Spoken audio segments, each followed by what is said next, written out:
Hello, I am Presley Poe here with the Power of the Collective. I'm an international educator specializing in haircutting and hair color services. I have with me my beautiful model, Beatrice, today, and I'm super excited to go full volume for you.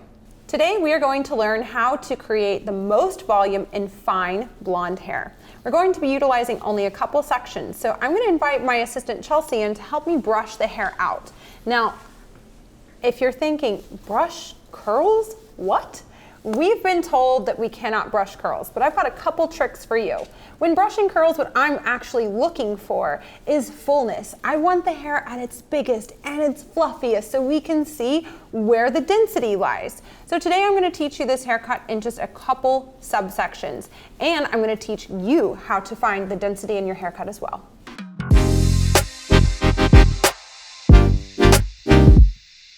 For this haircut, we're only utilizing 3 subsections.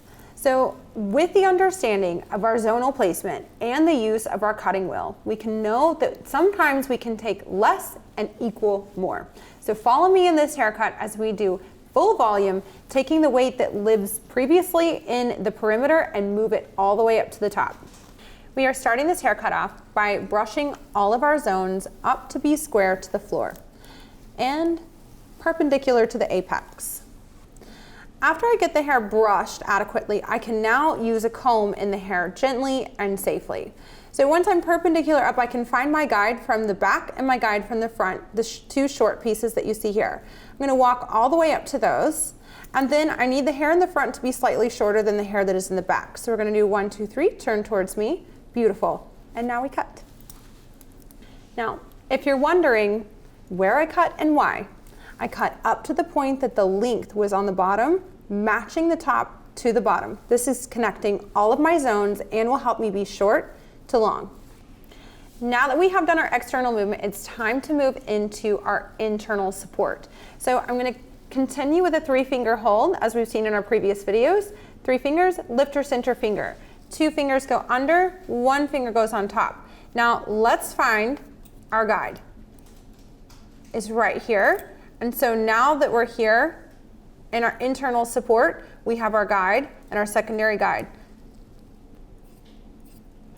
We're just going to cut.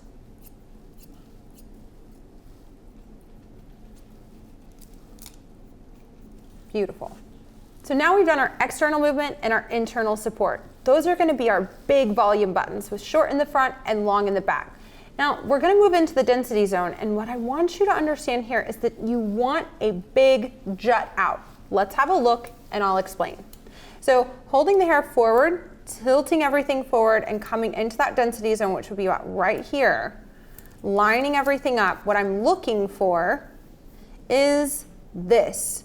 This is going to keep my perimeter really, really strong. But what I don't want is this. Now, I want you to consider, remember when we talk about square is strong and square is volume. Anywhere you see it already presented in the hair means that the hair is going to be full and voluminous. I want to keep that in my density zone. So all I'm going to do is clip right up to that point and then round out the edges to make it short in the front, long in the back, full in the perimeter. And finally, we're going to walk it all down into our length zone. All of our zones staying put and gently being walked forward. And then just to make this a little bit shorter and keep this nice and long, just going to 1, 2, 3, turn towards me, and 1, 2, 3, tilt back. All right, now that we have done our external movement, our internal movement, we have found our density zone and we left it nice and strong, it's time to do our perimeter or our length zone. So I brushed all of my zones completely down and into their natural fall position. So I'm going to follow this, just putting my comb in, and then 1, 2, 3, turn towards me, 1, 2, 3, tilt back. Beautiful. And that means now that the hair in the front will be shorter and the hair in the back will be longer. So I'm going to come down, 2-finger hold, square to the floor, 2-finger hold, dropping all the way down and cutting square to the floor. There's my length guide in the back, and there's a curvature and movement that I want to create in the front. So square to the floor, that's my fullness. I'm going to round that off right there. And lastly, for the subsection, the face frame. We're gonna keep her in natural fall position, looking straight forward for the fullest finish possible. So I'm gonna take my scissor over, and I'm just gently going to glide over the outside of that subsection. Now let's have a look and see if that worked out for us. Remember that we are looking for volume, we are looking for structure and rounded edges. So let's see what we have now versus what we had before. We pulled the density zone up. We have full volume in the top and the back. And you can see here that we actually have about a 2-inch separation of volume where there was none before and where there is some now. So now you can see that there is a full 2-inch difference in the volume that we did not have as opposed to what we now have.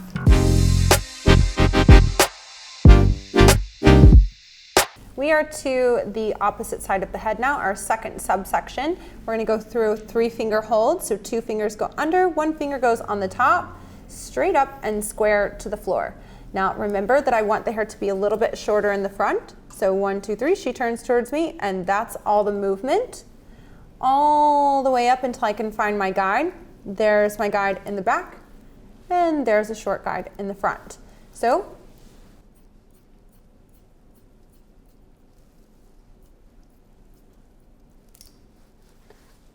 we have done our external movement. I'm gonna wait for my guide to pop up right here, that beautiful square to the floor subsection. We have our guide from the back, guide in the front, guide from the top. So we're gonna 3-finger hold forward, 1, 2, 3, turn towards me. Beautiful, that stretched a little bit in my hand. Find our guide behind, and we're going to cut right up to that line. Coming back straight forward. Now we're going to go into our density zone where we want to see that big jut out, that beautiful density that's going to showcase itself in our length. Stunning, and that's exactly what I'm looking for, square. And a little bit of a rounded edge, little bit of a rounded edge. I'm just going to soften that up and make sure that those ends got clipped. That's exactly what we're looking for before we move directly into our length zone. So now that I've done my density zone, I'm going to comb the hair back down into its natural living zone before putting into my comb and walking it gently forward. She's going to turn towards me so that the back is longer and the front is shorter before we cut square to the floor and rounding out the front. Last step for this subsection is going to be our face frame. We're going to close the gap between this and our length here, leaving the hair in its natural zonal placement and gliding in a slide cut, 1 open, 1 close, all the way down to that point. Beautiful. And there we go.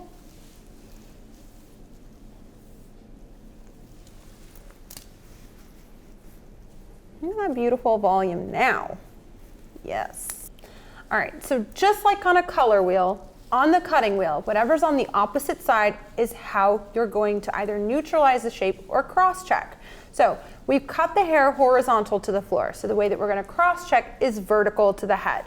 So we're gonna take a vertical subsection parting, and what we're looking at here is for everything to look like you took vertical sections and cut like this. So let's have a look and see how even of a job we did. Boom, beautiful. One of my favorite things is watching the fall of the hair during cross-check to make sure that it falls in a beautiful and consistent pattern all the way down. We're moving into the third section of this haircut, the fringe. Now, fringe is an extremely important part of any haircut if it's a part of the haircut. And what it dictates is how full or thin we can perceive hair to be. So let's talk about balance. Her hair is naturally fine and has a lower per square inch density. So what I want to do is create a full fringe, so it's the first thing you see, and we will objectively think that the hair is 50% thicker than it actually is. Let's get started. We're going to start with the classic V-shaped fringe. Now, a V is a really important, or a triangle is a really cool way to utilize space. It's going to start at a small point, and then its whole point is to cover an open space. So that means that the further you go back, the more space it's going to take up on the side of the head. So this is going to be a full fringe moment to open up because we went back pretty far into the apex. Again, we want this hair to look nice and full, so a big bang is super important. In order to keep the fringe at its fullest, we're going to cut square to the floor. Now, we have to remember that curly hair is going to support itself, so it's going to project forward, and as far out as it can go, it's going to go up as well. So we need to take into account shrinkage. All right, so square to the floor, dropping down, that's my brow. This is where we would cut straight hair, but remember her hair's curly, and based on the curl pattern, I'm going to drop down to about the tip of the nose.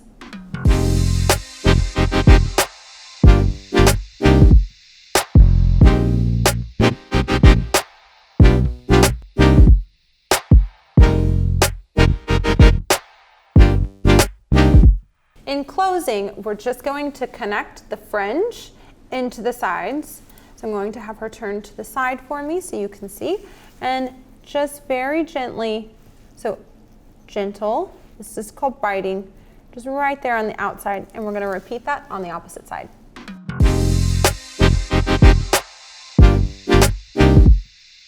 Next step, it's shampoo time. We'll be back shortly with all the details. We are at one of my favorite parts of the finishing process, the Justin Timberlake ramen noodle moment. So we've got the curls, they're collected, they're there, they're not fully fluffed yet, and now it's time to cross-check. So I'm gonna have my lovely model give you a demonstration of how we're going to cross-check. So first and foremost, we're gonna whip it forward, yes, and then we're gonna whip it to the side, 100%. And now, yes, thank you, get it, Beatrice. Okay.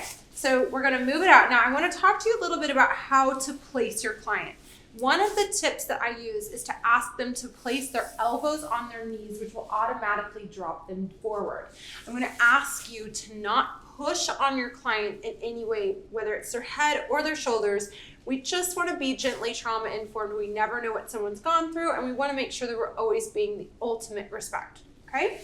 So now that we have them in this position, I can see all of my zone placement in my perimeter. So before we just start cutting in our length zone, I'm gonna give the hair a little bit of a shake. Now, you wanna make sure that you're not down here shaking the hair. You're gonna wide finger, and you're gonna go inside the hair and just shake from the base, leaving the ends, and just see what falls out. And you can see that little guy came right out, and that little guy did. So anything that's really jutting out of your perimeter is what you want to go through. So here we go. I'm just going to clip right into that shape. Beautiful. And that's exactly what I'm looking for. Cascaded all the way down, short to long. Beautiful. And then we'll come back up. Yes.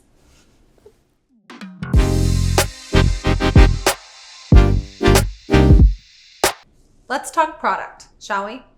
When it comes to curls, they all have some simple and basic needs. Number one, first and foremost, moisture. Your number one ingredient is going to be water. So when you're at that shampoo bowl, no towels, no t-shirts, no jersey, no fabric, all water. Keep it in the hair. Secondary to that, we used a mousse to give volume to her hair. Now, oftentimes we don't use things that give volume in curls because curls create their own volume. But sometimes when you have finer and blonde hair, it can need a little boost. So we used a root boost at the base, and you always want to match like the density of the product to the density of the hair strand. So you probably guessed it, we use lighter products. So light cream, light gel. Now I want you to think about this in terms of styling anybody's curly hair. The tighter the curls or the more coarse the hair, the more oil-based your product can be. The softer the curls and the softer the hair, the lighter your product is going to be. Very simple and formulaic way to understand how to style curls. Now let's recap this stunning haircut. In the beginning, there was a lighter fringe. We wanted full fringe to give the illusion that the hair was 50% thicker. We wanted to give volume to her hair and move our density up to the top to where we had volume up here and cascading curls down here. We also wanted to keep all of her length and get those curls popping. I'd say we did a good job. I am Presley Poe with Power of the Collective. Thank you for joining me.